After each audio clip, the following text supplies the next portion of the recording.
Merhaba değerli izleyiciler, Kanal TV'den sevgiler saygılar. Yeni bir programla birlikteyiz. Malum konu önemli ve çok da yoğun gelişmeler var.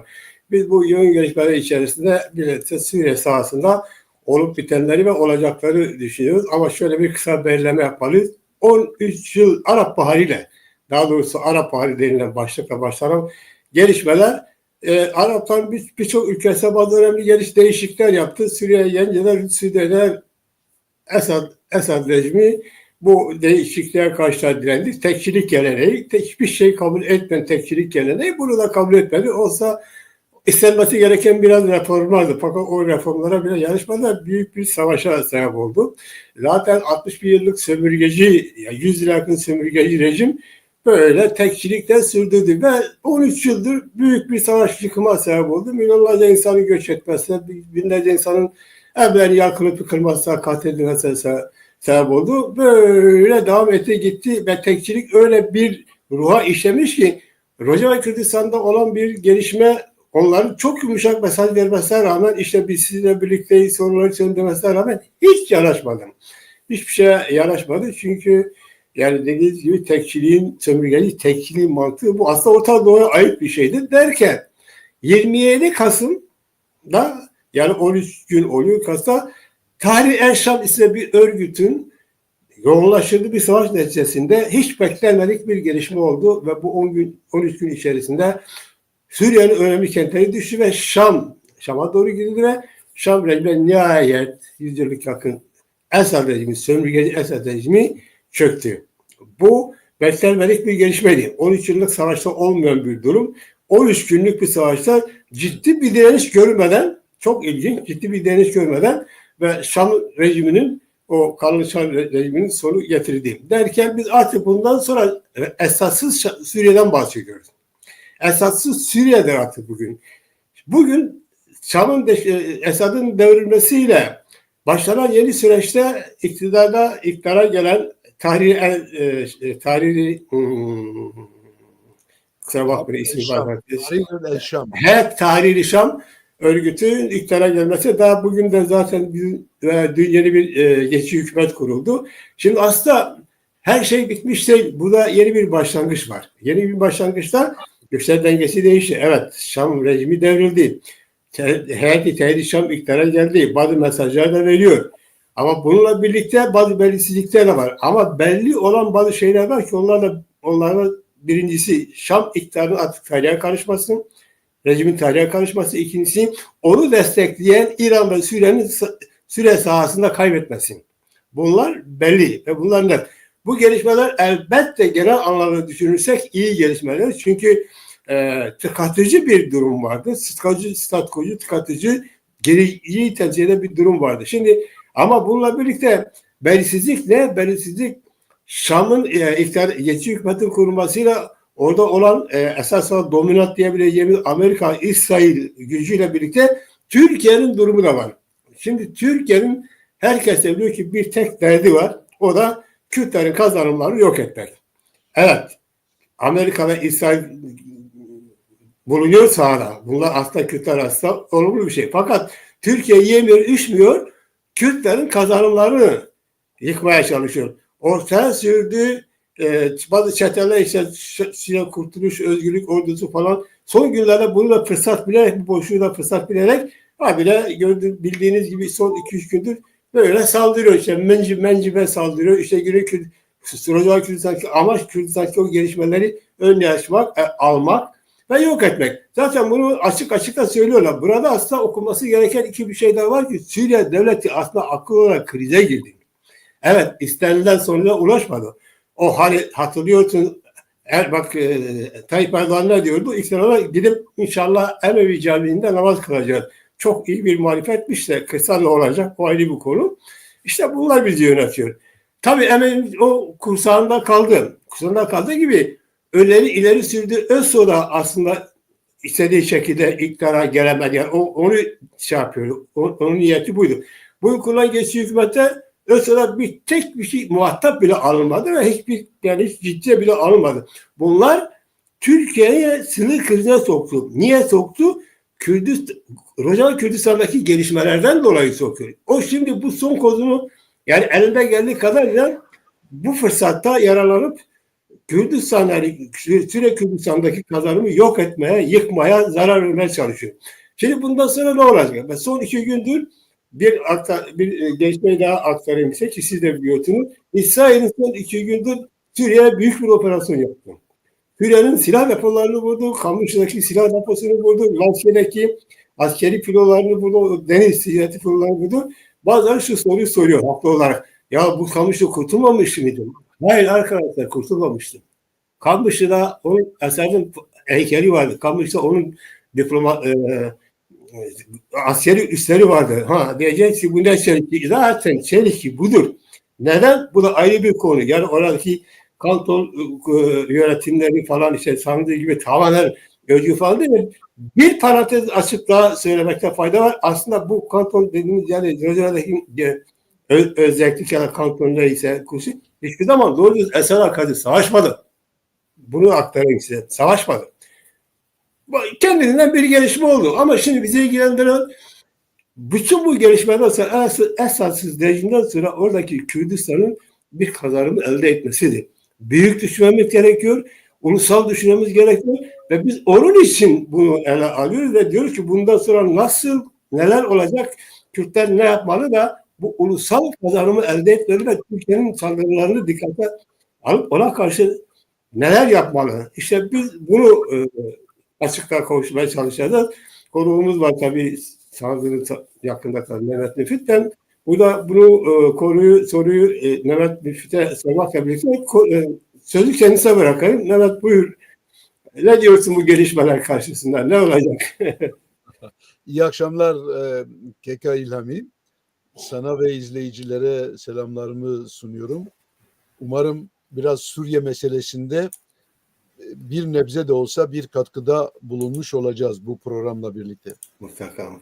Şimdi ben sözüme şöyle başlamak istiyorum. Tarih bizim kapımızı, Kürt milletinin kapısını 100 yıldır ilk defa bu kadar ciddi bir şekilde çalıyor ve çalmaya devam ediyor. Aslında tarih bizim kapımızı 1991 Birinci Körfez Savaşı'ndan beri çalmaya başladı. Ondan sonra tarih kapımızdan ayrılmadı. Ayrılmadı ve bize yeni imkanlar ve yeni olanaklar sundu. Sunmaya devam ediyor. Şimdi daha önce de bir iki kere söylediğim gibi şimdi hızlandırılmış bu Alman filozofu Habermas'ın bu durumları tarif eden güzel bir formülasyonu var. Hızlandırılmış tarih sürecinden bahseder o. Böylesi durumları izah etmek için. Şimdi bizim de şu anda içinde bulunduğumuz savaşıyla Rusya'nın Ukrayna'yı işgal etme hareketiyle birlikte başlayan, sonra Orta Doğu'da bizim bölgemizde İsrail ve İran proxileriyle yaptığı savaşla devam eden hızlandırılmış bir tarih sürecini yaşıyoruz. Ve bu hızlandırılmış tarih süreci şu anda Suriye'de bir iktidar değişikliğine neden oldu. Yani bu kendiliğinden olmadı aslında. Bu esasında yani Rusya ve Ukrayna savaşının etkileri de var elbette. Çünkü niye? Rusya çünkü Suriye'yi boşalttı. Güçlerini Ukrayna savaşına yığdı ve savunmasız bıraktı aslında Suriye'yi. Orada mesela askeri üsleri olmasına rağmen esas olarak güçlerini çekti ve düşünebiliyor musun? Son dönemde sadece 5 tane uçağı kalmıştı. 5 tane uçağı Suriye'de kalmıştı. Yani bu Ukrayna savaşıyla başlayan, devam eden o hızlandırılmış savaş süreci Suriye'yi etkiledi. Sadece Suriye'yi değil, Orta Doğu'daki bütün güçler dengesini etkiledi. Şimdi İsrail'in İran ve İran proxileriyle yaptığı savaş da bu durumu hızlandırdı. Dolayısıyla İsrail'in aslında Hamas'ın belini kırmasıyla, Hizbullah'ı ezmesiyle ve Şii hilalini kırmasının etkileriyle aslında Suriye'de bu iktidar değişikliği oldu. Bunu böyle görmemiz gerekiyor. Fakat bu bize yeni olanaklar sağlıyor fakat bir sürü tehlike de oluşturuyor aynı zamanda. Neden? Çünkü Şam'da iktidarı alanlar İslamcı bir harekettir. Bu İslamcı hareketin nereye ne yapacağı belli değil. Büyük ihtimalle takiye yapıyor. Şimdi birçok Kürt'ün kafasında şey var. Bunlara güvenilir mi? Mesele güvensizlik olayı değil. Kim olursa olsun çok böyle farklı bir güç de gelebilirdi. Askeri bir darbe de olabilirdi. Yani ne bileyim bir sürü şey olabilirdi ve bir sürü kesimler iktidarı ele geçirebilirlerdi Şam'da. Önemli olan tabii ki iktidarı ele geçirenlerin niteliği önemli. Fakat burada asıl hadise bizim yararımıza bir şeyler oluşuyor mu, oluşmuyor mu? Bize bir takım imkanlar sağlıyor mu, sağlamıyor mu?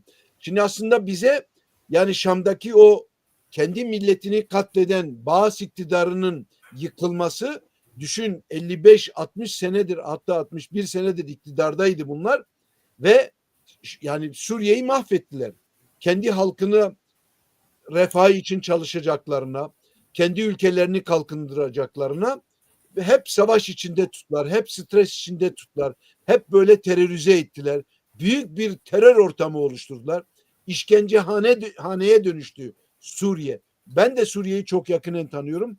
Defalarca gittim, kaldım, biliyorum. Ne olduğunu da çok iyi biliyorum. Ve biz Kürtlere nasıl davrandıklarını da çok iyi biliyoruz. Sadece bize değil, kendi halkına da böyle. Kan kusturdu aslında. Şimdi bu iktidar değişikliği bizim çıkarımıza mı değil mi? Elbette bizim çıkarımıza.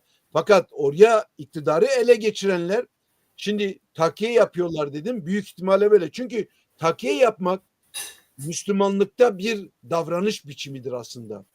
Yani hile yapabilirsin. Böylesi durumlarda hile yapabilirsin. Aldatmacalığa başvurabilirsin. Şimdi Müslümanlarda başvurulan bir şey. Solcular da buna oportunizm derler aslında. Ve ama bunlar aynı zamanda hem nasyonalisttirler, yani milliyetçidir, Arap milliyetçisidirler, hem İslamcıdırlar ve bundan dolayı da bu son dönemlerde böyle pragmatik, özellikle 2016'dan sonra El-Kaide ile ilişkilerini bitirdikten ve Tahrir-i Şam ismini aldıktan sonra, Hayat-ı Tahrir-i Şam ismini aldıktan sonra ne oldu? Bunlar şey de değiştirdi. Yani böyle kılık değiştirdiler. Diskurlarını değiştirdiler. Söylevlerini, retoriklerini değiştirdiler. Şimdi buna inanılır mı, inanılmaz mı? Elbette ne inanılır ne güvenilir. Fakat hadise bu değil. Demin söylediğim gibi. Hadise siyasettir. Biz ona göre siyaset yapacağız. Şam'da kim iktidarda olursa olsun ona göre siyaset yapacağız. Bir şey varsa o imkanları ne yapacağız? Kendi çıkarlarımız doğrusunda kullanmaya çalışacağız. Zaten siyaset de budur. Yani imkanları kullanma sanatı. Bulma ve kullanma sanatıdır aynı zamanda, değil mi? Amacımıza ulaşmak için. Şimdi o bakıma bu iktidar değişikliğinden dolayı Şam'da bunlar çok cılızdırlar. Daha nereye gidecekleri belli değil. Kekilami. Ne olacağı da belli değil. Çünkü ciddi bir belirsizlik var. Şimdi mesela Amerika ve İsrail askeri bir harekette bulundu. 25 kilometre Şam'a yakın bir bölgeye de geldiler. Şimdi bazı bölgeleri, o bir dağ silsilesi var, Golan'ın devamı. Onu mesela İsrail işgal etti. Sonra bir başka şehir vardı. 1974'teki yapılan anlaşmaya göre, Suriye ile İsrail arasında yapılan anlaşmaya göre şeye terk edildi o. Suriye'ye tarafsızlık, Kuneytra diye bir şehir. İsrail onun o bir kısmını da geri aldı. Yani oralar Dürzilerin yaşadığı bölgedir. Ha, bu arada bir şey belirteyim. Şimdi sıkça mesela bazıları, bilmiyorum nereden çıkarıyorlar, Dürzilerin Kürt olduğunu söylüyorlar. İşte Kürdistan'ın bir devamı olduğunu, yaşadıkları bölgeleri söylüyorlar. Bu alakalı değil. Dürziler Arap'tırlar ama dini bir, yani çok karışık bir din olayı ortada. Neyse, bizim konumuz ayrı. Fakat adamlar kendilerini Arap görüyorlar ve Arap'tırlar. Bizimle de alakası yok. Sadece Lübnan'daki Can Pulat ailesinin Kürt olması. Çünkü zamanında bu aile, yani orada mirlik, bir mirliğimiz vardı. Bu Halep, Hama, Homs, bütün bunlar o bizim mirliğimize bağlıydı ve Kürtler 400-500 sene boyunca bu şehirleri, bu bölgeyi yönettiler. Onlar kendilerini korumak için Can Polat ailesine, yani oradaki Mirli'ye attılar. Onun devamı olarak da Can Polat ailesi hala devam ediyor ama Can Polatları asimile ettiler aslında. Araplaştırdılar ve kendi dinlerine çektiler. Neyse, biz biraz da böyle bizim Ali Ülahilere ya da KKİ'lere yakın bir şeyleri var. Dini pozisyonları var. Biraz da Yahudilikten de etkilenmişler. Hristiyanlıktan da etkilenmişler. Ne bileyim, eski Zoroastracılıktan da etkilenmişler. Böyle karma karışık bir yapıları var. Velhasıl şimdi Suriye'de durum çok karışık Kek İlami. Fakat burada önemli olan Suriye'deki bu iktidar değişikliği güç dengelerini nasıl etkiledi? Ne gibi değişikliklere sebep oldu? Ve jeopolitik ilişkilerde Suriye'nin etrafında ya da Suriye'de etkide bulunan jeopolitik ilişkileri nasıl etkiledi ve nasıl değişime uğrattı? Bunu konuşmamız gerekiyor. Önemli olan biz Kürtlerin bunu anlaması gerekiyor. Çünkü buradan bir şey çıkarsa buradan bize bir şey çıkacak. Şimdi Suriye'nin jeopolitik ilişkileri neydi mesela? Rusya ile çok ciddi bir ilişkileri vardı, değil mi? Tarihsel bir ilişkileri vardı. Yani Bağızçılar döneminden işte Baba Esad döneminden başlayan bir ilişkileri vardı. Sovyetler Birliği çok ciddi bir şekilde askeri olarak sonuna kadar bu lahzaya kadar Bağız'ı destekledi. Şimdi böylesi jeopolitik ciddi bir ilişki vardı. Çünkü Sovyetler Birliği dünyanın ikinci büyük süper gücüydü. Yani dünyayı yöneten süper güçlerden birisi Suriye'ye hükmediyordu. Bu çok önemli. Şimdi bu kırıldı. Bu kırıldı ve o Rusya'dan boşalan bir boşluk oluştu. İkincisi, Amerika dünyanın en büyük gücü bugün. Suriye'de bizim Kürtlerle anti terör cephede yer alıyor ve Suriye'nin bir kısmında mevcudiyeti var. Şimdi Rusya'dan boşalan bu boşluğu kim dolduracak sorusu gündeme geliyor. İsrail var. Orta Doğu'da dominant güç haline gelen İsrail var. İran zaten Suriye'de İran'ı bu hale gelmesinde Suriye ve Türkiye başrolü oynamışlardı ikisi. İran tamamıyla eli kolu kırıldı. Yani Hamas'ın ve Hizbullah'ın özellikle İsrail tarafından ezilmesiyle ne oldu? İran'ın elinin kolunun Suriye'de kırılmasına sebep oldu ve İran orayı boşalttı. Suriye'de yok artık. Bir başka olay daha var. Jeopolitik ilişkiyi etkileyen bir başka şey var. Şimdi İran'ın Irak üzerinden Suriye'ye girişini engelleyen bir Ebu Kemal diye bir giriş kapısı var. Suriye, Irak'tan giriyor. Orası bizim Kürtlerin eline geçti. Amerika ile birlikte. Tabii Amerika'nın da desteğiyle orası bizim, yani Derezor'a bağlı orası, tam sınırda. Orası bizim Kürtlerin eline geçti. Yani bu ne yaptı? Jeopolitik ilişkide bizim Kürtlerin önemini daha da arttırdı. Çünkü hükmettiğimiz toprak daha doğrusu denetim altına aldığımız toprak daha da gelişti. Bir başka etken daha var. Şimdi İsrail'in Orta Doğu'da dominant güç haline gelmesiyle ne oldu mesela? Kendi sınırlarını korumak için Dürzilerin olduğu demin söylediğim o bölgeleri İsrail aldı. Amerika askerleriyle birlikte Şam'a 25 kilometreye yakın bir alana kadar gittiler. Fakat Amerika ve İsrail açıklama yaptılar. Bu geçici bir durumdur dediler. Çünkü şundan dolayı, yani İsrail'in güvenliği her şeyden önce söz konusu. Bu çok önemli. Kürtlerin de güvenliği söz konusu. Ve İsrail mesela bu son günlerde özellikle resmi ağızlardan Kürtlerin Suriye'de korunması, Rojava Kürdistan'daki Kürtlerin korunmasına özellikle vurgu yapıyorlar. Neden? Çünkü Kürtlerin korunması, Amerika ile işbirliğinin devam etmesi ve belki muhtemelen İsrail'le de ileride bir işbirliği gelişirse bu bizim Kürtlerin jeopolitik konumunu daha da önemli, daha da arttıracak. Bir başka kesim daha var. Kekilami Suriye'de etkide bulunan, o da Körfez başını Suudi Arabistan'ın çektiği Körfez ülkeleridir. Bunlar Suriye'yi dikkatlice izliyorlar ve bu Tahrir-i Şam'ı aslında finansmanına çok büyük etkide bulunmuşlardı, katkıda bulunmuşlardı. Şimdi onların da hesaba katılması lazım bu jeopolitik ilişkilerde. Fakat bir şey daha var, o da Türkiye. Şimdi Türkiye'nin rolü nedir? Onun jeopolitik konumu Suriye'de artacak mı? Jeopolitik konumunun artması bizi nasıl etkileyecek? Kürdistan'ın yani Rojava Kürdistan'ın siyasi statüye sahip olmasını engelleyebilecek bir konuma yükselebilir mi? İran'dan boşalan boşluğu Türk devleti doldurabilir mi? Şimdi bunların da konuşulması ve hesaba katılması lazım. Burada bir şey Evet. hatırlatabilir miyim? Mümkün. Yani daha iyi anlaşılması için. O dediğiniz konu tam başlamış sayılır, Türkiye'nin rolü. Ondan hemen şöyle bir durum var. Hani bazıları siz dediniz ya, bu iktidar işte dincidir, belirsizdir, şudur budur. Dediğiniz gibi yine haklısın. Bizi o ilgilendirmiyor. Yani şimdi eğer sosyalist olsa iyi mi olacaktı? Veyahut da ismi liberal olsa iyi mi olacaktı? Biz ne liberaller gördük, yani biz ne sosyalist iktidarlar gördük. Bazıları adı sosyalistti, yani bazı sosyalist parti. Biz isim ve kavramlara takılmayacağız.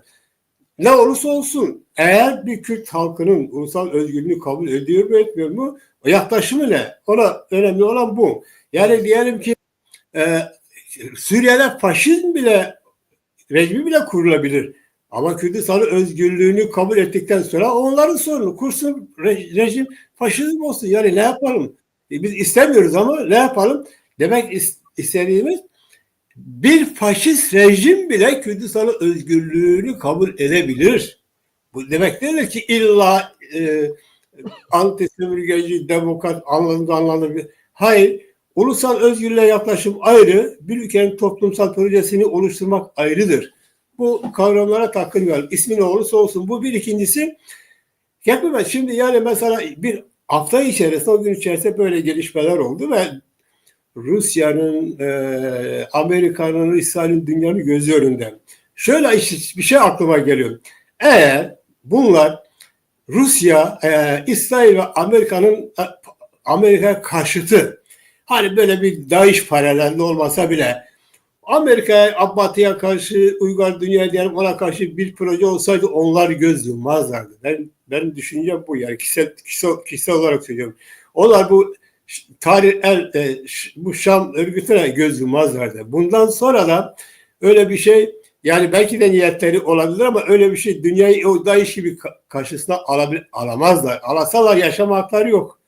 Yaşamazlar. Yani dünya artık bu saçmalığı kaldırmıyor. Fakat yapabilecekleri şey şu, eğer biraz normalse, Suriye'yle sorunları çözmek, diğer halklarla, yani onlar da söylüyorlar, dediği gibi güzel ilişkiler kurmak. Yaparlarsa kendileri de kazanırlar. Yapamazlarsa savaş devam eder, onlar da kaybederler. Yani sorun şu, biz buna bakacağız dediğin gibi. Yoksa yani sıfat olarak kendine ne derler desinler, dinci miyim, liberal miyim, sosyalist miyim? Bu gerçekten bizi ilgilendirmemeli. Bunu ben hatırlatmak istedim. Şimdi tam Türkiye'nin bundan sonraki rolü nedir, onu şey yapalım. Buyur. Zaten önemli olan Türklerin orada Suriye'deki konumunu anlamak. Yani bizim için ne gibi bir tehlike oluşturuyor, bunu anlamamız gerekiyor. Türklerin bugünlerde sürekli sosyal medyada ya da akıl üreten, Türk devletine akıl üreten kuruluşların yaptığı gibi ya da sorunların yaptığı gibi, Türkiye'nin aslında Suriye'de, yani İran'dan kalan boşluğu doldurabilecek ne bir konumu var, ne de öyle bir statüye sahip, ne de öyle bir imkana sahip. Sadece proksilerini, yani Kürtlere saldırtıyor. Mesela Menbiç'e saldırttı, biliyorsun. Şimdi orada da şöyle bir durum var. Bazıları şeyi sanıyorlar. Bu Tahrir el Şam'ı Türkiye'ye bağlı bir hareket olarak sanıyorlar. Öyle değil. Bunların Türklerle sürekli bir kargaşalığı ve didişmeleri olmuştur. Türkler mesela aslında Ekim ayında Tahrir el Şam hareketi başlatmak istiyor ve Türkler engelliyor. Yani bir ay önceden, 27 Kasım'dan, biliyorsun 27 Kasım'da başladı. Bir ay önce yapmak istiyordu. Türkler engelledi. Neden? Şundan dolayı engelledi. Çünkü Türkler hala o dönemde Başar al-Esad'la masaya oturabileceğini düşünüyordu. Ve Başar al-Esad'la diplomatik yollarla Kürtlerin önünü kesebileceğinin hesabını yapıyordu. Bir. İkincisi, Türkiye'ye yığılmış olan 3-4 milyonluk göçmenin işte geri gönderilmesini sağlamak istiyordu. Üçüncüsü 20 Ocak'ta Trump resmen iktidarı ele alacak. Ondan önce böyle kendi pozisyonunu Suriye'de güçlendirmek istiyordu. Ama bunu Başar el-Esad'la anlaşarak yapmak istiyordu. Fakat 27 bu sefer yani Suriye'nin İsrail'in Hezbollah'ın belini kırması, İran'la direkt füze savaşlarının içerisine girmesi, İran'ın Suriye'den güçlerini çekmesi, Rusya'nın gücünü çekmesi. Şimdi Türklerin de aklına yattı ve sanıyorlardı ki Tahrir-i Şam onların ajantasını uygulayacak Suriye'de. Ama öyle olmadı. Halep'te işler çatallaştı. Türkler onları önce Tel Rifat'a tıpkı kendisine bağlı olan o çapulcu takımı paramiliter İslamcı gruplar gibi Kürtlerin üzerine saldırtacağını umuyordu. Ama Tahrir-i Şam'ın ayrı bir şeyi vardı. Ona yön veren ayrı bir akıl vardı. Ayrı bir politika ve ajantaları vardı. Şimdi acaba bunu kendileri mi yapabildi yoksa dışarıdan gelen bir takım devlet akılları mı onları böyle bu duruma yönlendirdi? Yani direkt Şam'ın üzerine yönlendirdi.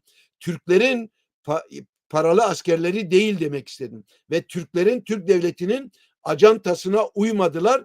Kürtlere savaş ilan etmediler. Hatta Halep aldıktan sonra 27 biliyorsun çok hızlı bir şekilde 2 gün içinde Halep alındı. Ve 2 Aralık'ta bu adam yani El Culani denen adam tuttu uluslararası bir bildiri yayınladı. İngilizce bir bildiri yayınladı. O bildiride Kürtlere çağrıda bulundu. Kürtlerin özgürlüğe onurlu, herkes gibi onurlu bir yaşama, özgür bir yaşama ihtiyaçlarının olduğunu, haklarının olduğunu söyledi. Yani Kürtlere karşı olmadıklarını söyledi. Orada bu Türklerin hoşuna gitmedi. Ama Kürtlere yapılan bir çağrıydı bu. Şimdi Türklerin dediğini yapmadığı için Şam'ın üzerine hızla yürüdüler ve Şam'ı düşürdüler. Şimdi orada 2 etken var. Birincisi Rusya güçlerini önceden çekmişti. İkincisi Amerika şeyi engelledi. Haçlı Şabi'nin ya da yeni güçlerin Irak'tan Suriye'ye girmesini Amerika engelledi. Üçüncüsü Hizbullah Lübnan'da beli kırıldığı için artık Başar el-Asad'ı koruyabilecek konumu yoktu. Dolayısıyla onlara verilen akıl ya da kendilerinden kaynaklanan her neyse ne oldu? Fırsat bu fırsattır diye Şam'ın üzerine yürüdüler. Ve güneyde de Derea diye bilinen bir şehir var Lübnan sınırında. Aslında oradan başladı. İlk Şam'ın üzerine oradan yürüme oldu. Şimdi onların bir kısmı Tahrir-i Şam'a bağlı kesimler. Bir kısmı da değişik kesimler. Yani bağımsız silahlı güçler. Onlar 20 kilometre Şam'a daha çok yakın engelde ve Şam'a da aslında ilk girenler onlar oldu. Yani burada Türklerin ajantası İran'dan ve Rusya'dan boşalan ajantalarını Tahrir-i Şam uygulamadı. Orada Türkler bir darbe yedi. Ve bundan dolayı da diyorum ki Türkler her ne kadar Tel Rifat'ı aldılarsa da Kürtlerden temizledilerse de Menbiç'in de düştüğünü söylüyorlar haber ajansları. Öyle olsa bile Türkler fazla ileri gidemezler. Türkler Amerika'ya rağmen Fırat'ın mesela Kobane'ye giremezler. Saldıracaklar. Yıkmak istiyorlar. Şimdi bazı Kürtler şöyle düşünüyor. Kekilami. Sanıyorlar ki Türklerin amacı Kürtlerin statü elde etmesini engellemek. Hayır, sadece mesele bu değil. Asıl Türklerin asıl amacı da bu değil. Asıl amacı Rojava Kürdistan'ı yok etmektir. Yani Kürtlerin bunu bilmesi lazım. Onun için baş düşman Türk devletidir ve amacı sadece bizim statü elde etmemizi engellemek değil. Büyük ihtimalle bu federasyon olacaktır. Çünkü bunun mesela İsrail bunun sinyallerini verdi. Aslında Amerika da buna karşı değil. Henüz resmi olarak bir şey ortaya çıkmamasına rağmen. Ama büyük ihtimalle Güney Kürdistan'da, Irak'ta Güney Kürtlerinin yaptığını Suriye'de Kürtlerin önünü açarak sağlayacaklar. Büyük ihtimalle böyle olacak. Bu olası bir şey. Ve Türkler amacına ulaşamayacak.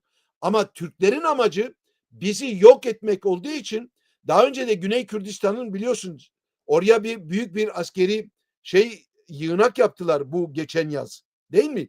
Ve oradan hem işgali genişlettiler hem de Kürdistan'ı batıdan ve doğudan kıskaca almak istediler. Ve o plan hala sürüyor aslında. Şimdi burada soru şudur. Uluslar değişen dengeler, Suriye'de değişen dengeler, jeopolitik ilişkiler Türklere izin verecek mi, vermeyecek mi? Bana kalırsa vermeyecekler. Ben birçok Kürt'ün aksine düşünüyorum. Birçok Kürt maalesef, onlar bilmiyorum nasıl okuyorlar. Mesela Türklerin NATO içinde Batı devletleriyle, Amerika ile bir çatışma, uzun yıllardan beri çatışma içerisinde olduğunu görmüyor bizimkiler. Bunun görülmesi lazım. NATO içinde herhangi bir güç dağılımında görev vermemişler Türklere ve Türkler onun krizini yaşıyorlar. Rusya ile, yani bir yanda bir eli Doğu blokunda, bir eli Batı blokunda, iki ipte oynaması kendisine pahalıya mal oldu. Ve dikkat et, Türklerin elini attığı her bölgede eline bir hiç düşmüştür. Mesela Libya'da bir şey elde edemedi.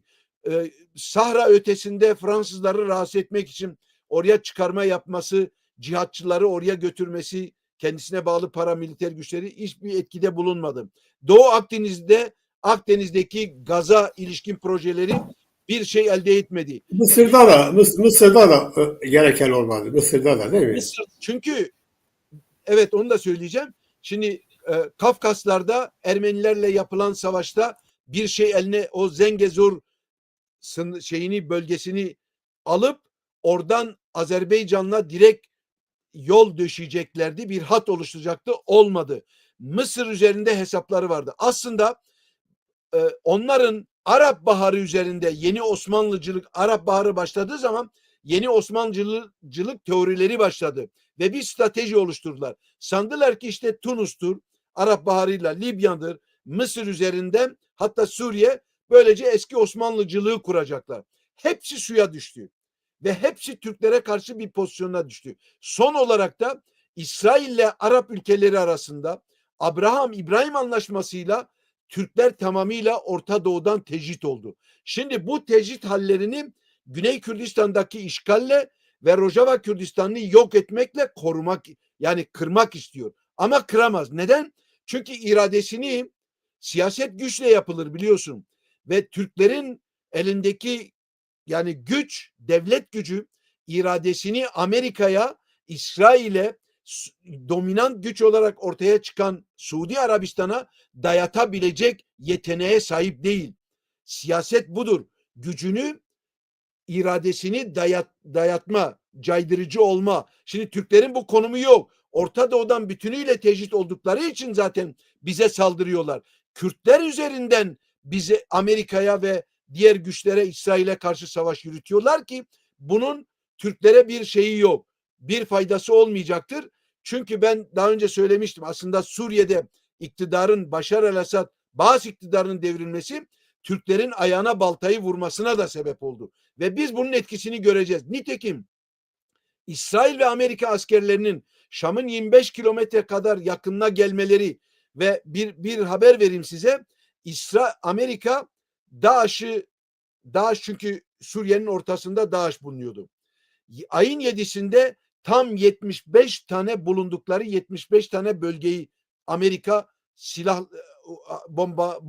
bombalarla vurdu. İsrail'de 2 günden beri Suriye'nin 300 tane Baas iktidarına ait 300 tane askeri karargahlarını, silah depolarını vurdu. Bilmem bu nedir? Virüs kimyasal silah üreten fabrikalarını vurdu. Yerle bir etti.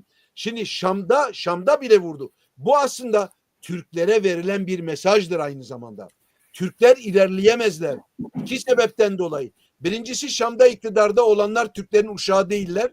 Kesinlikle. Bu bir. Arap milliyetçisidirler her şeyden önce. İkincisi, Amerika'nın İran ve Rusya'dan boşalan ve Amerika'nın İsrail'in doldurmaya etkilediği bu ortamda, bu güçler dengesinde Türklere yer yok. Türkler orada önemli bir rol oynayamazlar. Ancak cürmü kadar yer yakarlar. Ben bunu söylüyorum. Onlar bizim yakamızdan düşmüyorlar maalesef. Ama fazla ileri gidemezler. Çünkü güçleri bu kadar. Çünkü Batı'yla bir çatışma içindeler. Çünkü bir de ne oldu biliyor musun? Bunu da söyleyeyim. Yani arkadaşların bilmesinde fayda var. Rusya Türklerin burnunu sürtmek için uğraşıyor şu anda.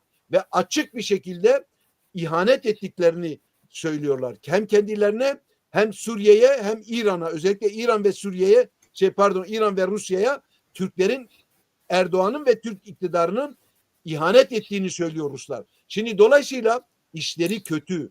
Oradan da kendilerine bir darbe geldi aslında. Ve dolayısıyla Amerika ile Batı ile İsrail bir tarafta, öbür tarafta Rusya arasında kalan bir Türkiye'den bahsediyoruz. Ve Türklerin durumu aslında çok kötü. Fakat burada önemli olan Suriye'de bu iktidar değişikliğinin bir istikrara kavuşmasıdır. Ama bu her an patlayabilir. Türkler provokasyon yapabilirler.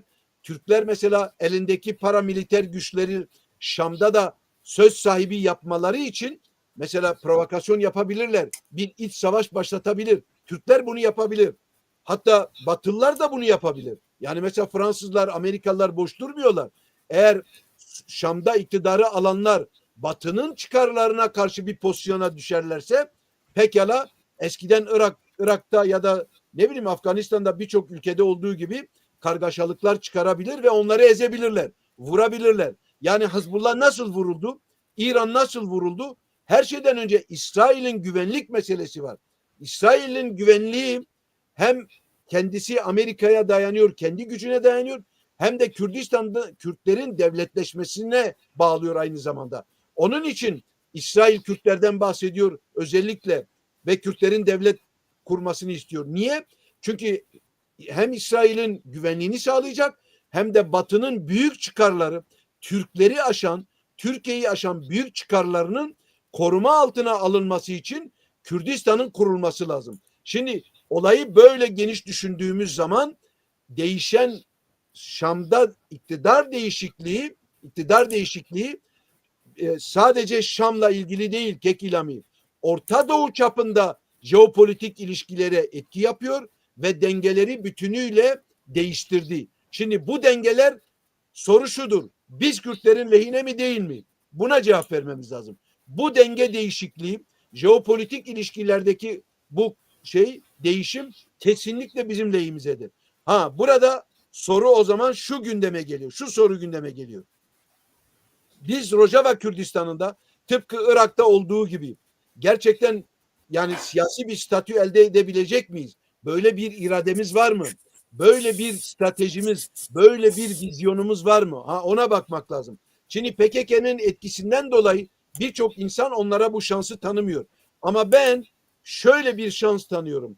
Onların Batı ile beraber, Amerika ile beraber olmaları, ittifak içinde olmaları, anti terör cephede, ismi bu aslında. İsmi bu. Ama o cephede olmaları onlara bir şans vermemizi sağlıyor. Yani Rojava Kürtleri PKK'yı aslında aşmıştır. Çoktan aşmışlardır. Ve Suriye'deki durum Türkiye'yi aştığı gibi PKK'yı da aşmıştır.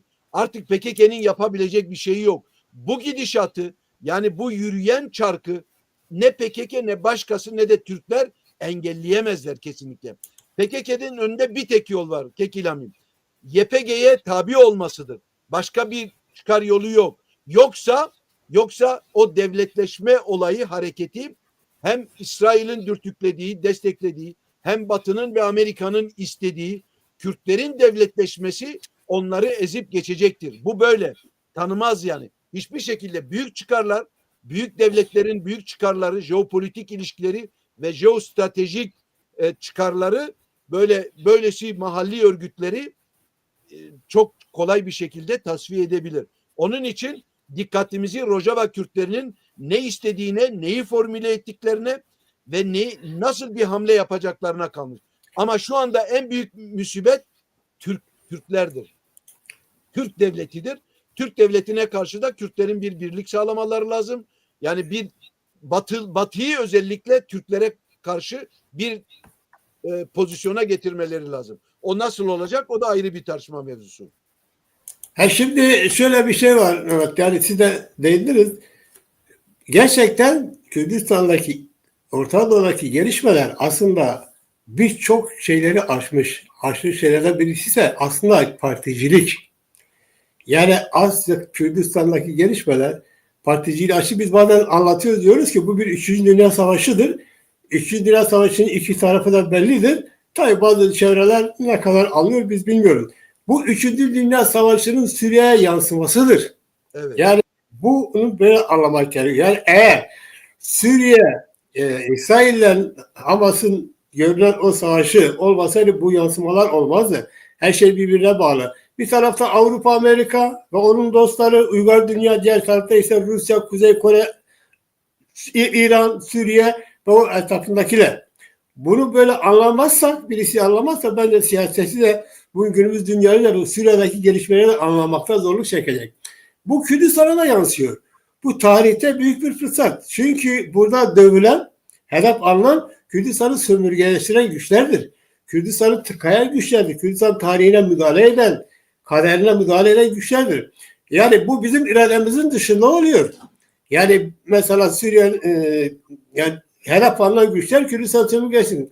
Burada artık şu veya bu parti değil, ulusal özgürleşme, yani Orta Doğu genelinde özel olarak Kürdistan'da ulusal özgürleşme esastır.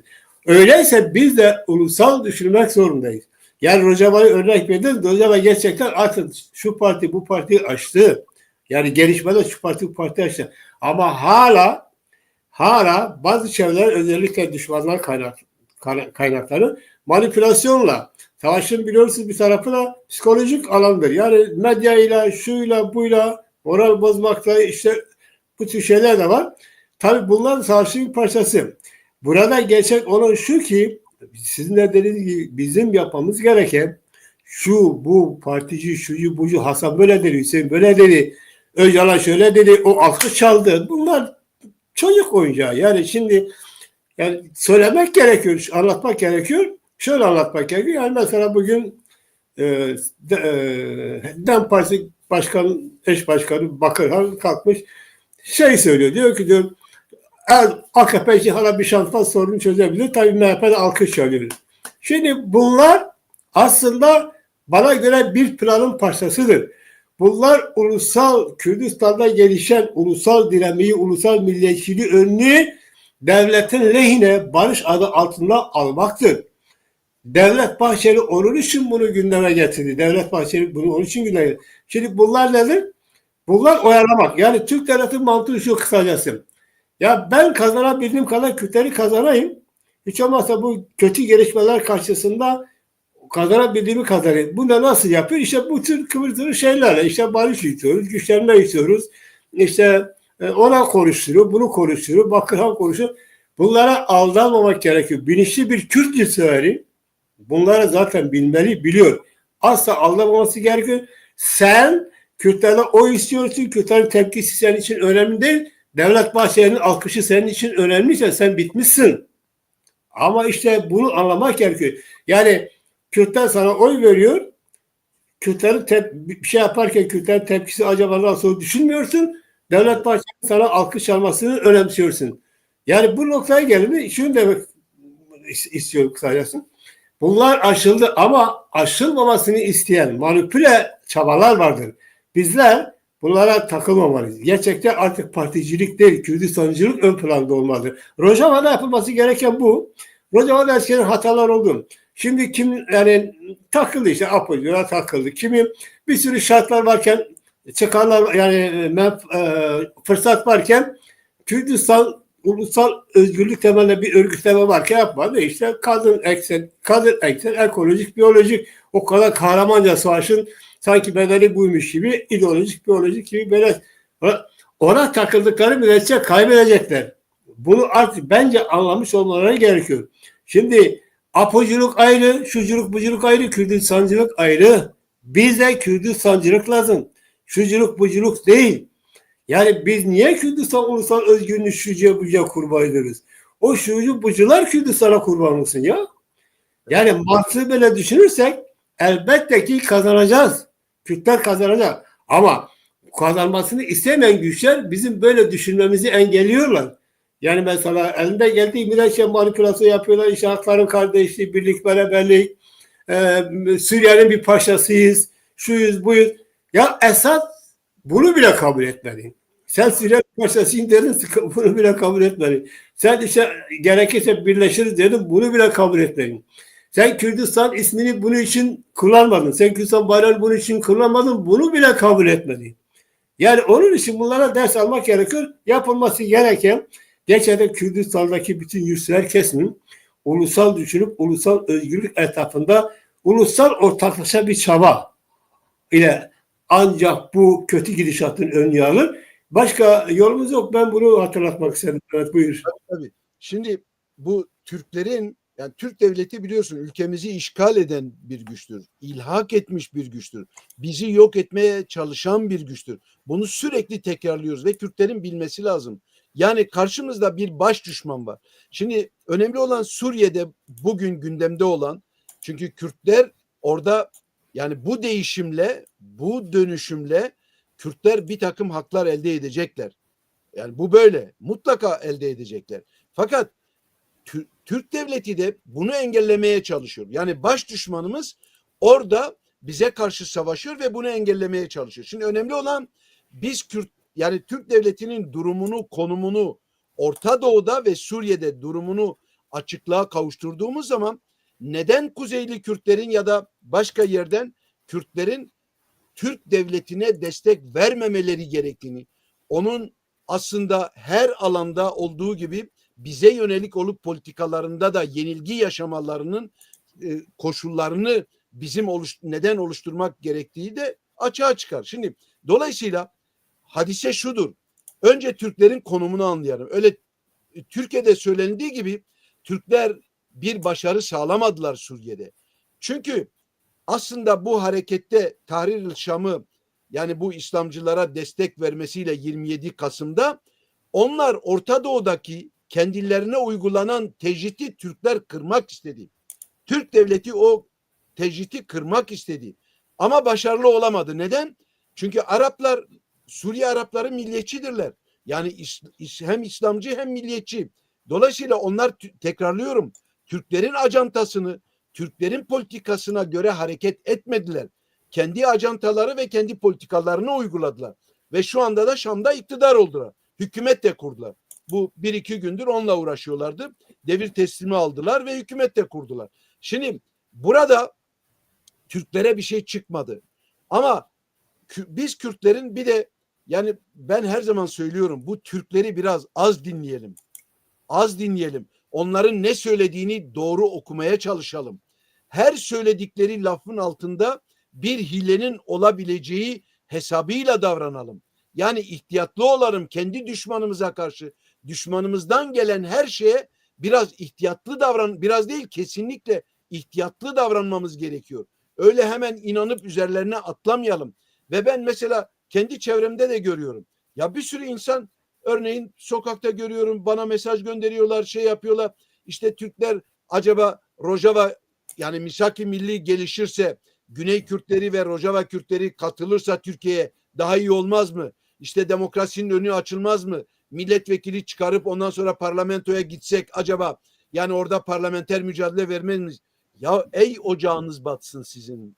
Yani nasıl kendi düşmanınıza hala 100 yıldır anlamadınız mı gerçekten? Türk devleti sizi yok etmek istiyor bütünüyle. Bugüne kadar 100 yıldır neden size hala ismiyle bile size hitap etmiyor? Çünkü yoksunuz. Varlığınızı, her şeyinizi inkar etmiş ve siz hala, bir de üstelik Kuzey Kürdistan yetmiyor gibi Güney Kürdistan'ı ve şu anda ayağımıza kadar gelen Rojava Kürdistan'da da alabileceğimiz siyasi statüyü Türklere kurban etmek istiyorsunuz. Yani bırakın bu tür şeyleri. Bununla olmaz. Bununla ne Kürtlük olur ne siyaset. Zaten siyaset değil bu. Ya bırakın bu tür saflığı. Yani artık Türklere inanmamak için yani bir başka şey izlemek gerekiyor. Düşünce, Kürtlük, en azından Kürtlük hafızasına başvurun. Kendi milli, yani tarihsel bilincinize başvurun. Tarih bilinci oluşturmaya çalışın.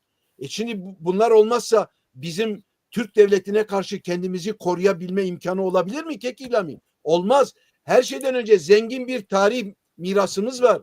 Bu tarih mirasına, yani onun üzerinden bir tarih bilinci oluşturalım ve kendi düşmanımıza mukabil nerede pozisyon ya almak, nerede bir senger, ne diyorlar, bir yerlere kendimizi koymak istiyorsak oraya koyalım. Bu da devlet kurmadır. Bu da bağımsızlıktır. Başka bir şey değil.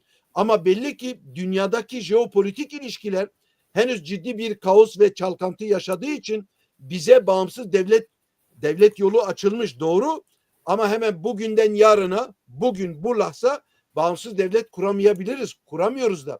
Onun için Rojava Kürdistan'da da yolumuz federasyondan geçecek. Şimdi buna kilitlenmemiz gerekiyor. Bunun için de düşmanımızın nerede olduğuna bakacağız. Ona inanmayacağız. Ona mukabil bir pozisyonda olacağız. Onun için ben geçen gün bir şey yayınladım. Burada tekrarlıyorum. Şu anda Rojava Kürtlerine destek vermemiz gerekiyor.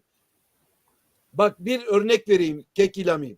1991'de Birinci Haliç Savaşı başladığı zaman o 36. paralel nasıl oluştu biliyor musun? Mitterrand'a ve Bush'a yüzlerce, binlerce mektup gönderildi. Aracılar devreye sokuldu. Ve öyle büyük bir baskı oluştu ki her gün binlerce mektup aldılar. Kürtlerin dostlarından bir takım Kürtler de, entelektüeller de rol oynamıştı onda. Ve Mitterrand üzerine, Fransa Mitterrand üzerine baskı unsuru oldu. Ve Fransa Mitterrand da Bush'u arıyor ve diyor ki ya bu, çünkü gazlamadan korkup Türkiye sınırına, İran sınırına milyonlarca Güneyli Kürt yığıldı. Hala hafızamız canlı değil mi? İşte bu baskılar, Mitterrand'a yapılan mektuplarla yapılan baskılar, onun da Bush'a telefon açmasıyla Birleşmiş Milletler Güvenlik Konseyi'ni hemen acilen çağırdılar ve 36. paraleli çizerek Saddam'ın uçaklarına, helikopterlerine yasakladılar. Yani bu neydi? Kürtleri koruma altına almaktı. Demek ki bugün biz şu bilincimizle sahip olduğumuz bu olanaklarla Macron'a, bilmem Trump'a, bilmem Biden'a, başbakanlara binlerce, 10 binlerce bu mübalağa değil. Bunu yapabiliriz. Kürtler adına diasporada örgüt kuranlar nerede? Çağrım onlara. Niye bir hareketlilik göstermiyorsunuz? Yani nedir? Sebep nedir? Hadise nedir? Yoksa siz Rojava Kürdistan'ı Kürdistan'dan saymıyor musunuz? Oradaki Kürtleri Kürtlükten saymıyor musunuz? Onun için bizim elimizi çabuk tutmamız gerekiyor. Yani baskı unsuru oluşturmamız lazım. Bunu öğrenememiş miyiz bugüne kadar? Yani hiç mi aklımız ermiyor? Baskı unsuru olamıyor muyuz? Yani illa gidip otobanları kesmek gerekmiyor. 10 binlerce mektup ve e-mail Macron'a gönderilse, Biden'a gönderilse, bilmem Alman Başbakanına, İsveç Başbakanlarına gönderilse, İngiltere Başbakanına gönderilse, yani bunu yapamaz mıyız? Bunu pekala yapabiliriz. Ve ama bakıyorum bizim Kürtlerde bir şey yok. Yani bu kadar kötü durumdayız aslında. Hem örgütsüz hem de aslında bana kalırsa yani böyle milli duygularımız demek ki yani kabarmıyor. Daha nasıl kabarsın? Senin halkını Türk devleti gitmiş taşeronlarla yok etmeye çalışıyor ve sen kılını kıpırdatmıyorsun. Ya ben şaşıyorum bütün bu Kürtlere. Bu dijital teveleri bunun için de kullanmak gerekiyor. Ben çağrımı bütün dijital tevelere yapıyorum. Herkes bir çağrıda bulunsun bu konuda. Rojava Kürtlerine sahiplenelim ve en azından bunu yapalım. Mektuplar ve e-maillerle bir baskı unsuru oluşturalım. 10 binlerce, tekrarlıyorum, gidecek mektuplar, e-mailler bir baskı unsuru olacaktır. En azından bunun için harekete geçelim diyorum. Çok güzel bir noktaya değindin Mehmet. Şimdi gerçekten kuzeye baktığınız zaman kuzeyde gereken tepki yok. Ama bunun sebepleri var. Birçok sebep var. Bazı sebepler tartışılabilir. Bazı sebepler, gerekçeler kendi aslında biraz haklı olabilir. Bak, bazı gerekçeler. Yani mesela şu mantık var. Ya deniliyor ki biz Kürdistan için varız, biz parti için yokuz. 40 yıldır bıcı Hasan Hüseyin ben yokum diyor. Açık söylüyorlar. Bazı kesimler açık söylüyor. Benim bunlara vereceğim bir cevap yok. Açık söylüyorum. Yani şöyle yok müsaade. Bitireyim. Yani cevap yok derken onlara diyorum ya tamam sen yapma. Sen Kürdistan için yap. Yani sen Kürdistan için bıcı söyle. O öyle diyor diye sen Kürdistan'la vazgeçeceksin yani. Ama yani bu bir gerçektir ki bu mantığı düşünen kesim var. Eğer bugün Kürdistan'da, Avrupa'da gerçekten sadece Kürdistan ulusal özgürlüğünü esas alan bir çizgi, bir mantık, bir aktivite olsa, oluşum olsa ben inanıyorum ki herkes bu oluşumun içinde olur, destekler, eline gelen yapar. Şimdi olmayan bu, sizin o çağrınız çok önemli. Mesela diasporada Evet. bugün istenildi ki yani bu gelişmeler karşısında Türk devletinin o kötü niyetini protesto etmek, kötü niyetini dünyaya anlatmak, onun niyetinin ne olup olmadığını göz göre işgalini, göz göre o yıkımını anlatacak bir kamuoyu yaratma, bir deniz gibi o bildiriler, şunlar, o kamuoyu yaratma birçok araçları var. Ama bu olmadı. Bu olmasın, yani bunun biraz geçmişi var. Yani bu olmadı diye olmayacak diye bir şey yok.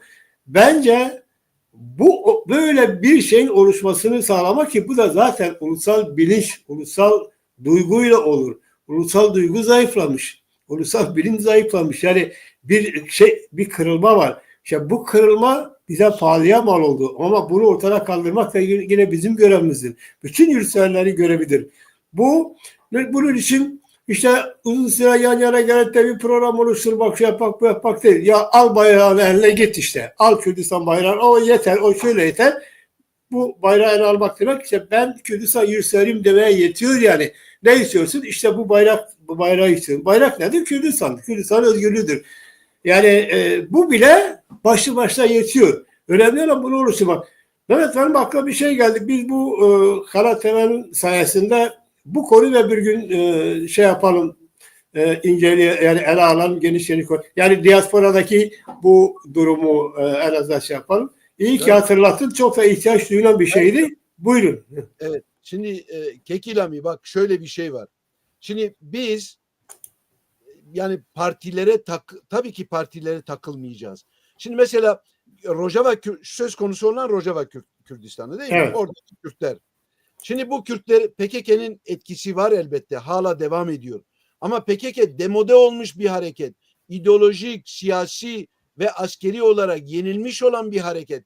Bundan sonra Kürtlere verebileceği bir şey yok. Ben onu kastetmiyorum. Ne kadar etkide bulunsa bile Rojava Kürtlerine bugün şu lahza hala etkide olsa bile söz konusu olan orada bir pratik, bir savaş var. Ve Kürtlere karşı bir savaş var. Yani sen PKK'lisin diye ya da şusun busun diye değil. Kürtleri eziyor. Türk devletinin bu amacı var. Mesela PKK değil. PKK her zaman bu devletin elinde, gördük değil mi Güney Kürdistan meselesini, bahane yaptı. Uzun yıllardır PKK'yı bahane yapıp Güney Kürdistan'a taşıdılar gerillasını. Bunu biliyoruz değil mi? Götürdüler ve Güney Kürdistan'ın başına bela ettiler.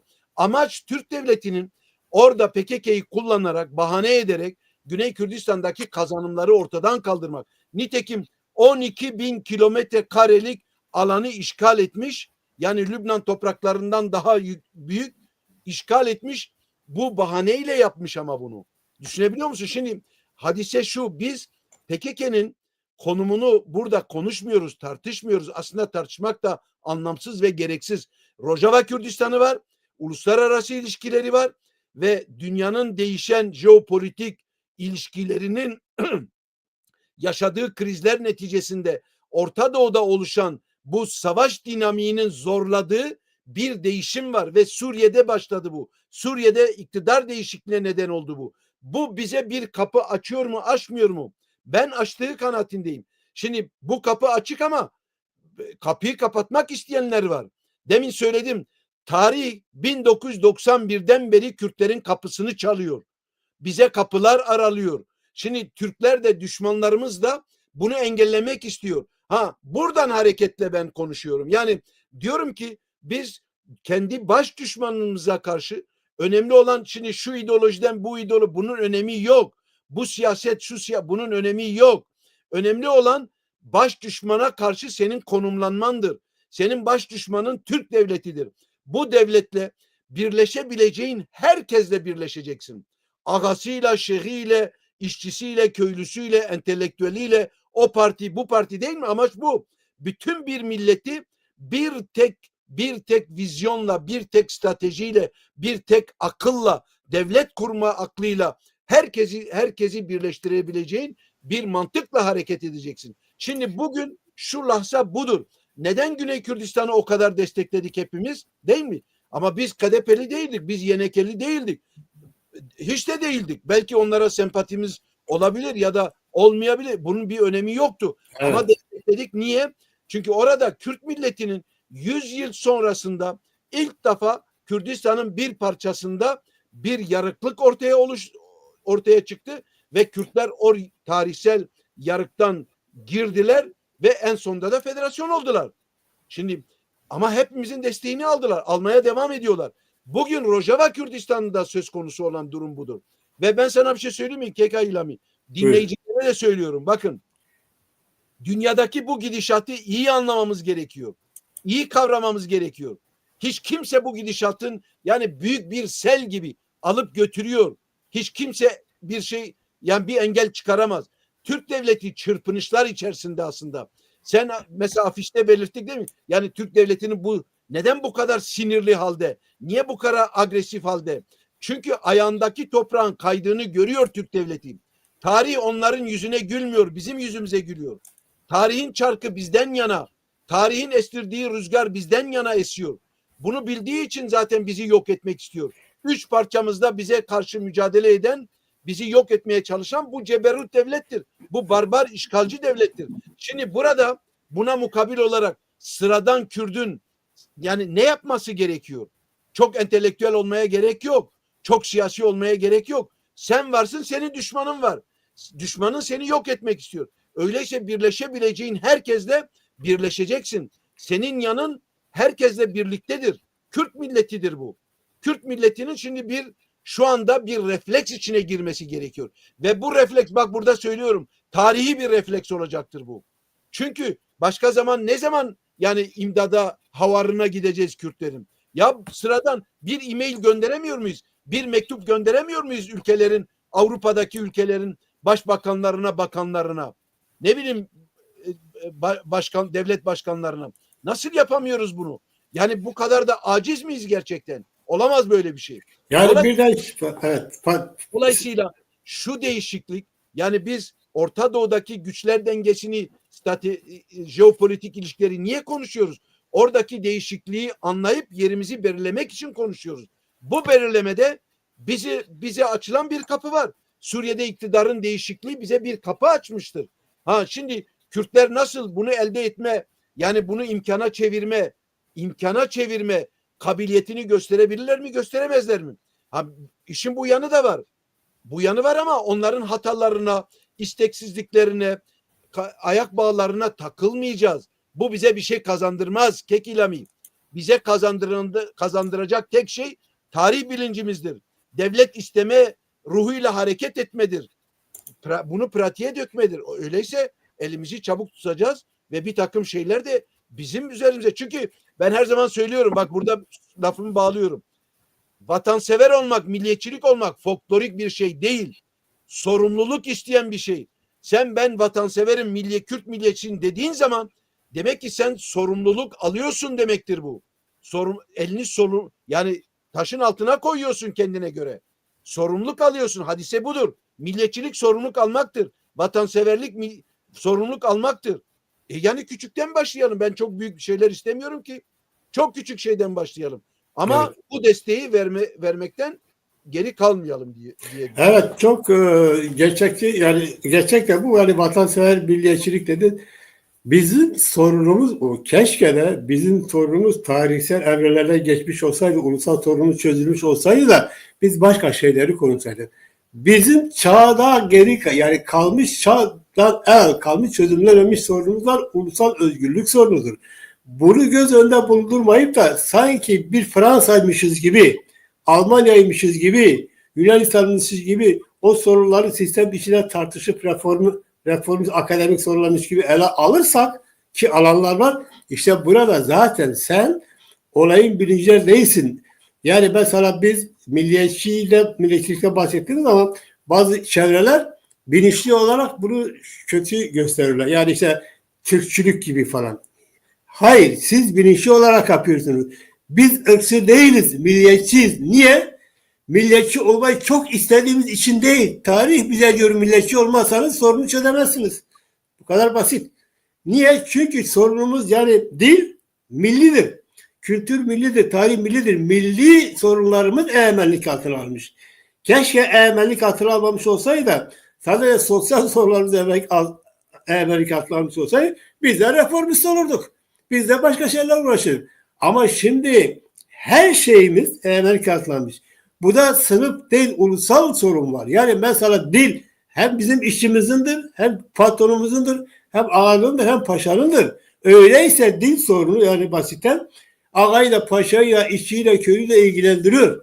Bazıları bilinçli olarak sınıf mücadelesi diyorlar ya, işte sınıf mücadelesi ağalara, paşalara karşı.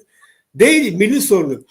Milli sorun olduğu için milliyetçi olmak zorunda da biz geçmiş yıllarda ben kendi payıma söyleyeyim, bunun çok bilincini çıkaramadık. Biz bunu çok bile çıkaramadık. Çıkaramadığımız gibi uluslararası ilişkileri de çok iyi anlayamadığımız için hep yalnız kaldık. Kürt milleti hep yalnız kaldı. Türkiye, Irak, İran sömürge devletleri güzel güzel dünyayla ittifakını kurdular. Bizi de hep böyle yendiler. Kahramanca savaşmamıza rağmen Kürtlerin savaşması yendiler bizi. Niye?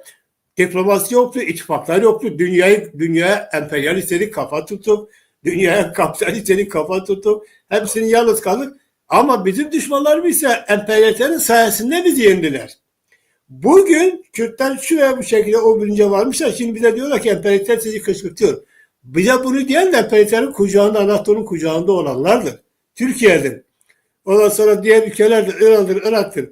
Şimdi bugün elbette Orta Doğu ve Kürdistan artık 60 yıl evvelki durum değil. Bir yerde belirtmiştim. Artık Orta Doğu'da hiçbir zaman bundan sonra Türkiye, Irak, Fas sömürgeci istediği gibi her şey olmayacak. Durumlar değişti. 4 sömürgeci devletin 2 ayağı kırıldı. İran ve Türkiye kaldı. Onların sıkışmışlığı bu. Onlar asla ve asla sorunlarını çözmezler. Elde geldiği kadar da hep böyle Kürtleri yok etmek, bitirmek istiyorlar. İran bu son dönemlerde çok iyi bir şekilde darbelendi. Çünkü 8 yıl İran'la savaştı, Irak'la savaştı. O kadar can kaybı oldu, mal kaybı oldu. Bir şeyler oldu. İran devrildi. Sen kendi sorunlarını çözeceğine, yaranı saracağına tutmuş Husileri örgütlüyor. Tutmuş Haçlı Şabi'ye yatırım yapıyor. Tutmuş biliyorum ona çete yardım yapıyor. Yani bunlar hasta. Açık söyleyeyim, halkın dinle söyleyeyim. Bizim sömürgeciler hasta. Kendi toplumuna da şey yapıyorlar. Ya gidiyor cezaevine gidiyor adam, mafya babasını alıyor çıkarıyor. Devlet Bahçeli. Deyip geçmeyin. Bunlar bizi yönetiyor. Bunların Türk toplumuna da hayır yok. Ama ne yapalım? Biz çok Türk toplumu anlatamıyoruz. Ya anlatamıyorsak bari yani bir şey söyleyeceğim. Canınız cehenneme kardeşim. Biz kendimizi kurtaramadık. Siz nerede kurtaralım? Öyleyse gerçekçi olalım. Biz ulusal özgürlük mücadelemize gereken ulusal siyaseti, ulusal aklı kullanarak öyle küçük hesaplara takılmadan ulusal bir projeyle yurtsever duygularla hareket etmeliyiz. Bu tarihi fırsatı kaçırmak istemiyorsak. Yoksa bu tarihi fırsatı kaçıracağız. Ve çok yazık olacak. Yani o anlamıyla ben bir yazıda söylemiştim. Bizim mücadelemiz aslında tarihi intikam mücadelesidir. Bunu öyle yanlış anlamaya gerek yok. İşte siyasette intikam olmaz falan. O anlamda anlamaya gerek yok. Çünkü sömürgecilerimizin önüne koydukları bizi yok etme. 100 yıllık acılar bize bunun için yaşattılar, yok etme. Bizim de 100 yıllık acıları sonlandırmamız için 100 yıllık mücadelemiz 100 yıllık intikamdır. Biz bu intikam duygusuyla hareket etmeliyiz. Yoksa bazılarının sandığı gibi kötüye kullanıp da yok işte bu intikamcılıktır, şuculuk, bucu. Ya bir anlamda öyle tabii. Şimdi ben sana diyelim ki Saddam rejimi devrildi, Esad rejimi devrildi. Aynı zamanda Kürdistan tarihi 100 yıllık acısının intikamı alındı. Bu anlama geliyor. Kaldı 2 ayak. İran ve Türkiye ayağı. Biz eğer gerçekten ulusal bir şekilde refleks ve ulusal bir akıl, ulusal bir projeyle, ulusal bir ruhla birleşip ortak çaba gösterirsek elbette ki onlardan sonra gelecek. Zaten Türkiye bu gelişmeleri bildiği için demiştim sinir krizine girmiş. O bu gelişmeleri biliyor, çember daraldı. Eskiden istediği gibi at koşturuyorlardı. Artık şimdi öyle değil. O ise bundan dolayı işte elinden ne geliyorsa yapıyor. Gerekirse katliam da yapar. Eğer Amerika ve İsrail'e çekilmeseydi yapardı. Niye? Çünkü bakıyor ölçüyor, biçiyor. Çekilmeseydi Güney Kürdistan'da da katliam yapar. Ortada kaldırırdı. Her zaman niyetleri bu. Fakat dünya değişti, Orta Doğu değişti, stratejiler değişti, güç dengeleri değişti. Bizim lehimize olan bir gelişme var bu dünyada. Bu dünyayı iyi kavramak lazım. Sen sık sık söylüyorsun. Doğru bir şey. Bu ülke dünyayı iyi kavramak lazım. Bu ülke dünyadaki ittifakları ve gelişmeleri iyi okuyup ulusal mücadele, evrensel mücadeleyle bütünleştirecek, uygar dünyayla ittifak kuracak bir çizgiye, bir anlayışa sahip olmak. Bunu siyasetini yapar. Bizim başka yolumuz yok. Zaten sen de dile getirdin. Gerçekten de başka yolumuz yok. Ya kazanacağız bu temelde ya da kazanacağız.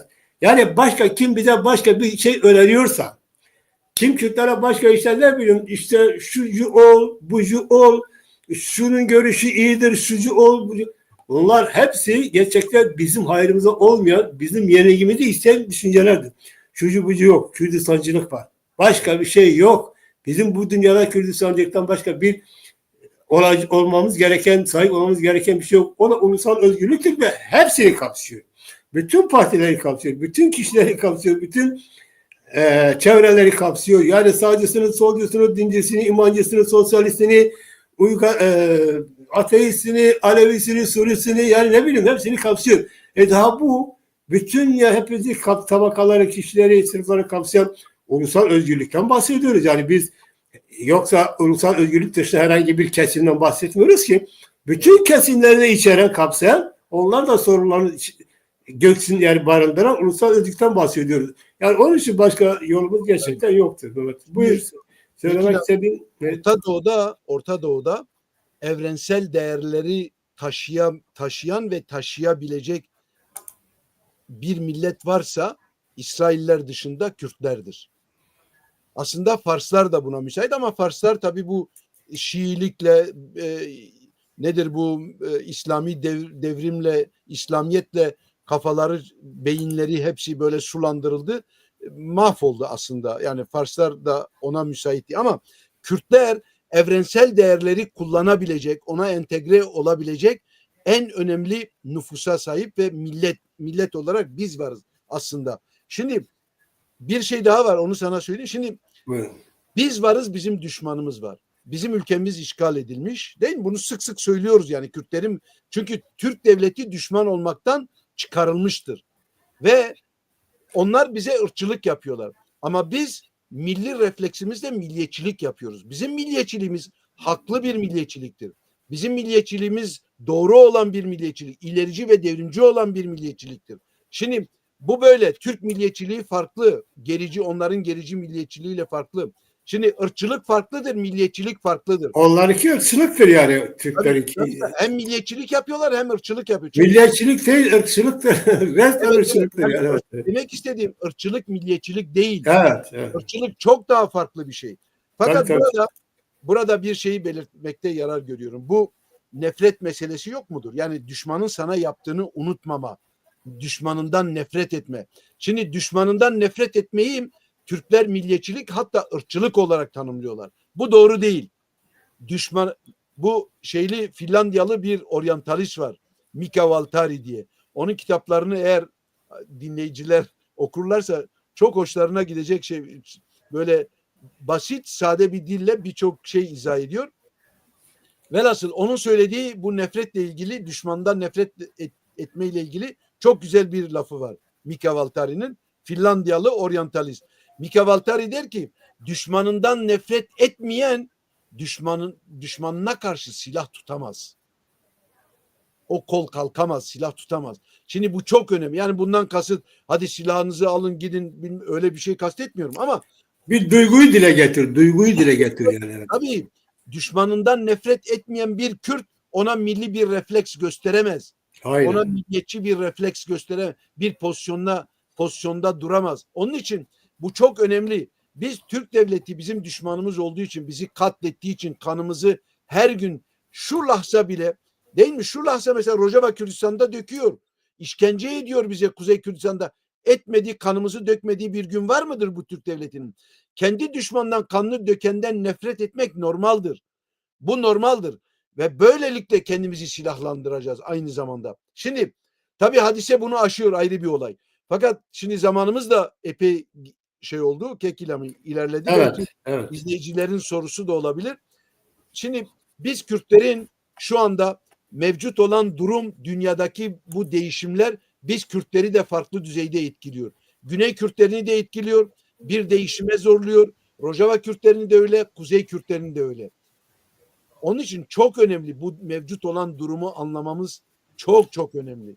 Bizim yani nereden geçtiğimizi, nelere muktedir olduğumuzu ya da nelere muktedir olabileceğimizi, yolumuzu, yordamını bize gösterecek bütün bunlar.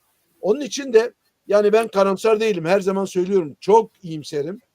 Bu durumlar, Suriye'deki iktidar değişikliği bize yeni bir kapı açmıştır. Yeni bir imkan ve olanak sağlamıştır. Önemli olan onlara destek olmamızdır. Onların da başarı sağlamasıdır. Ve olacaktır. Ben ona rağmen, yani bütün engellere, ayak bağlarına rağmen Rojava Kürtleri sonunda siyasi bir statüye sahip olacaklar. Ve bunun en iyi biçimi de federasyon olacaktır. Umut ederim ki o yönde ilerlesinler. Yani bu Çünkü başka yolu yok. Ya bu ara izleyicilerle birkaç soru sordular ama bu sorular arka arkaya böyle daha soru olmayan cümlelerle gelince ben müsaadenle bir bakayım istersen. Mesela bir sorumuz var. Arkadaşlar kusura bakmasın. Diğer soruları eğer gözden kaçırdıysa kusura bakmasınlar. Evet. Biri bu işte İngilizlere Ferhat Alişer söylüyor. Yani, TC İngilizlere bağlı, TC'ye bağlı KDP, PKK, YNK, yani onları da İngilizlere ve TC'ye bağlıyor bütün bunları. Bunları nasıl aşabilir? Bağımsız Kürdistan. İngiltere tarafında bunu nasıl aşabilir? Şimdi ben bir defa böyle değil. Ben öyle okumuyorum. Kim sormuş bunu? Ferhat Alişer arkadaş. Ben Evet. böyle görmüyorum. Yani Türk devleti, İngilizler Türk devletini yönlendirmiyor. Bir defa İngilizler NATO ortağıdırlar. Ve Amerika ile çok ciddi bir ortaklıkları var. Ciddi bir beraber yürüttükleri siyaset var. Ve dolayısıyla da onlardan bağımsız Türk devleti NATO içindeki bütün ülkelerle, Batı'yla, kendileriyle de bu kadar çatışma içinde olduğu bir ortamda sen Türkleri götür İngilizlere bağla, işte bütün bunun müsebbibi de İngilizlerdi. Ben buna katılmıyorum. İngilizler etkide bulunurlar, normaldir. Emperyalist bir ülkedir, çıkarlarını düşünecek. Ama Türkler İngilizlerin politikasını gütmüyor. Bir. İkincisi, KDP ve YNK İngilizlere bağlı değil. İngilizlerin uşağı da değiller. Türklerin de uşağı değiller. Ben onu da öyle görmüyorum. İlişkileri var. Birisinin İran'la var YNK, öbürünün Türkiye ile var KDP. Fakat mevcut olan durum onları da etkiliyor. Onları da etkiliyor. O ilişkileri bizim ilerlememizi törpülüyor, engelliyor. Bu doğru. Köstekliyor. Bu da doğru.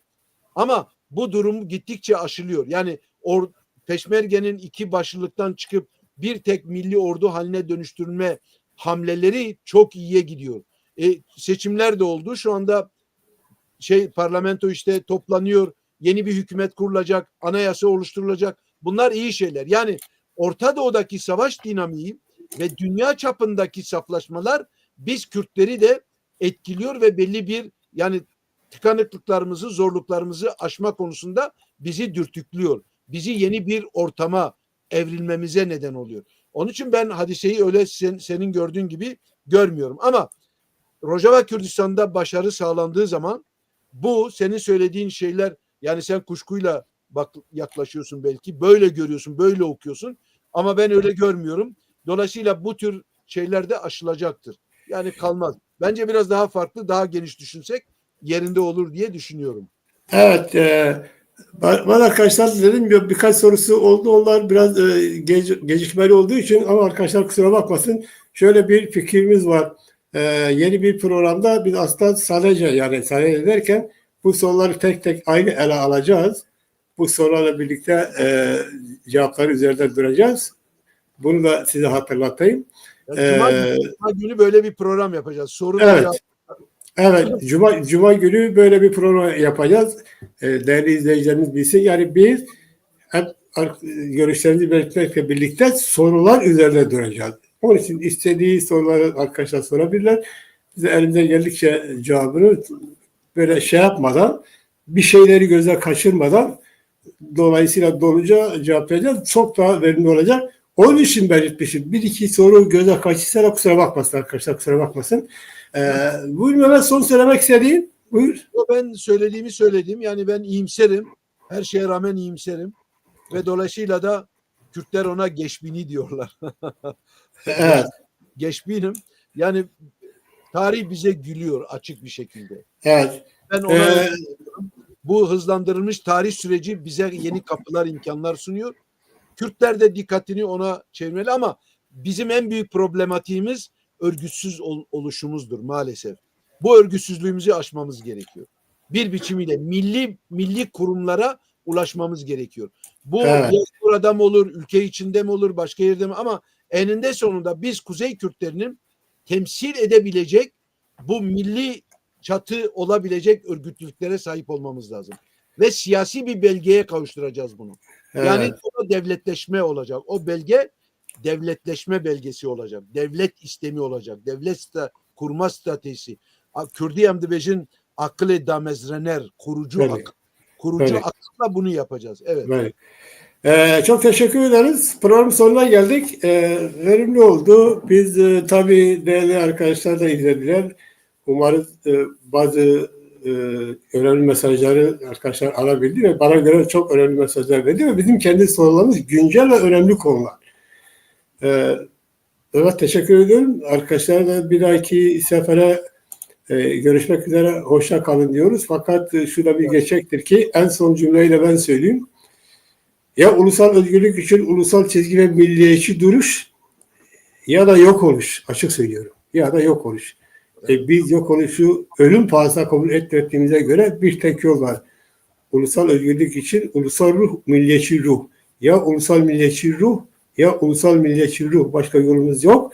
Kim bize başka yol dağıtıyorsa o bizim hayrımıza değil, halkın deyimiyle söyleyeyim, şerrimizedir. Bize bütün şerleri ve bütün manipülasyonları, bütün kafa karıştırmaları, bütün bunlara alternatif olan yol yine bahsettiğimiz ulusal özgürlük ve ulusal ruh, ulusal milliyetçi ruhtur. Bu vesile, bu bilinçle yeni bir programda, yeni bir konukta, yeni sorularla, yeni tartışmalarla görüşmek üzere. Bizi dinlediğiniz için hoşça kalın diyoruz. Teşekkür ederiz.